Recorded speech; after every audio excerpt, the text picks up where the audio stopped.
Hello. Welcome to tonight's bedtime story by Lucid Tales. I hope your day has been bright and full of joy. But whether it has been soft sand between your toes or the wind whipping it into your eyes today, it's time to relax now. Find somewhere comfortable, maybe your bed or a favorite armchair, and make sure you're ready for sleep. Stretch through your whole body if you can, and feel the freedom in your muscles, the little loosening that means it's time for bed. Tonight's story follows on from our last, the adventures of Thor and Loki, the Alpi and Roskva in Jotunheimr. The four travellers made their way east from the little cottage where Loki had tricked the Alfie into laming one of Thor's goats, and so bound him to the Asir forever. They walked wide and far across the border into Jotunheimr, where the mighty Jotnar made their home, and out on across the raging sea. They came to land and kept going. As darkness descended one night, the cold settled in with it, soft feathers of snow falling to clothe the land and sky in a silent coat of white. The Alfie and Roskva darted on ahead on swift feet in search of shelter for the night, but there was little to be found. At last, as the snow deepened past their knees and the night's cold crept into their bones, they came across a great empty hall. A strange building with a doorway as wide as its full length, gaping and dark. They returned to Thor and Loki and guided them through the thickening cold back to that strange hall. Inside there were 5 chambers branching out into darkness. Together they chose one side chamber and lit a fire to keep themselves warm through the night. But rest did not come easy. As the darkness deepened on toward midnight, there came a great shaking and trembling. The 4 companions awoke, and the children cried out in fear. The building shook around them. Thor herded them all further back into the side chamber, and took up a place in the entrance with his hammer to fight off whatever danger might come. After a time, however, with one final thud, the ground stopped shaking. Instead, a dreadful noise started up, a clamorous grating and grinding, a rumbling and roaring sound that tore the air. There was no more sleep that night. As the darkness dwindled into dawn, the 4 companions crept out of the strange hall's great doorway. Outside, they saw a giant, a mighty Jotun, lying asleep on the grass where snow had been the night before. His snoring was deafening, a thunderclap of a sound that rolled on and on and on. This was why they had not slept all night? Thor raised his hammer in impatient frustration, but before he could land the blow, the Jotun awoke. Thor, guilty, asked his name. "I am Skrymir. I don't need to ask yours. You must be Thor of the Asir by your hammer and girdle. And your companion here is Loki, the maker of mischief. Your children I do not recognize, however. Were you hiding in my glove all night?" He reached out and lifted the strange hall from the ground, and high up and far away, Thor could see now that it was indeed a glove.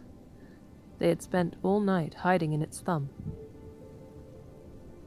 "Which way are you traveling?" Skrymir asked. "East," Thor replied. "Then I will walk with you," said Skrymir. "I can help carry some of your things." So they ate breakfast together, and Skrymir put all of their food into his great sack and hoisted it onto his shoulder, and they continued on together. Skrymir, however, had by far the longest legs, and though the Alfie and Roskva could have kept up, they stayed with Thor and Loki as they walked on. As evening lengthened into twilight, they caught up to Skrymir, where he had found a broad, spreading oak tree for them to sleep under together. "I am very tired," he said in his deep, rumbling voice. "I think I will go to sleep now. but feel free to go through my sack and make your meal before bed." And with that he lay down and set to snoring so loudly the leaves trembled above him. Thor tried to open the Jotun's sack, but no matter how he pulled and twisted at the knots, he could not seem to undo them. Thialfi and Roskva tried with their nimble fingers, but neither could they make head nor tail of it. At last, Loki, that master of knots, tried to open the sack and get at the food inside, but even he was at last defeated by Skrymir's tight ties. In a hungry rage, his ears filled with that rumbling snore, Thor turned and brought down Mjolnir in a mighty blow, right across the top of Skrymir's head. Skrymir awoke with a start and rubbed his head briefly. "I thought a leaf just fell on my head," he mumbled sleepily. "Thor, are you ready for bed?" Thor, struck dumb with surprise and chagrin, only nodded. Loki, Thor, Thialfi, and Roskva went to sleep around the other side of the oak tree, but not a wink could they get as the Jotun's heaving snores shook the air again. What manner of creature could so easily ignore the blow of Mjolnir, as though it was nothing more than the bite of a gnat? But on the night rolled, and the stars turned toward midnight, and finally the simmering rage of the restless weary beside a mighty snorer snapped into fury, and Thor rose with his hammer in his hand. He stood beside Skrymir, and swung Mjolnir quick and sharp, striking deep down into the center of Skrymir's crown. Skrymir once more awoke with a start, and rubbed his head briefly. "What's the matter?" he grumbled. "I thought an acorn fell on my head." "Are you all right, Thor?"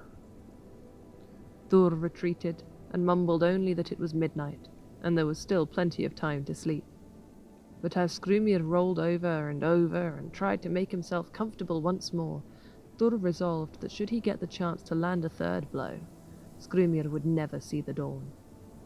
As the day began to lighten the eastern sky, at last Thor got up and gripped Mjolnir firmly in his hand.